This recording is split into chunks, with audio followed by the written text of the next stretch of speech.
पादी बवासीर है, कई सालों से बहुत हकीम हजरात की दवाई खा ली, आराम नहीं आ रहा। जितने लोगों को बवासीर है, दो चीज़ें हैं। पहली चीज़, खाना खाने से पौना घंटा पहले पानी पियो, 1.5 घंटा बाद पानी पियो, और उसके 10 मिनट के बाद सलाद खाओ, और उसके साथ एक लुकमे को इतना चबाओ जितने आपके दांत हैं। कितने दांत हैं? जब हम एक लुकमे को 32 बार चबाएंगे, खाना मुंह में क्या बन जाएगा?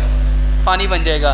दूसरे नंबर पे 5 अंजीर लो, 1 गिलास पानी में भिगो, रात को उसको भिगा रहने दो, सुबह उसी पानी में उसको ग्राइंड करके ये पियो। ये बवासीर का भी इलाज है, कब्ज़ का भी इलाज है। दूसरा इलाज, 3 गिलास पानी लो, 1 चाय का चम्मच इसबगोल का छिलका, 1 चाय का चम्मच तुखमलंगा, 1 चाय का चम्मच जैतून का तेल और 2 चम्मच गुड़। अगर किसी को शुगर है वो गुड़ ना ले।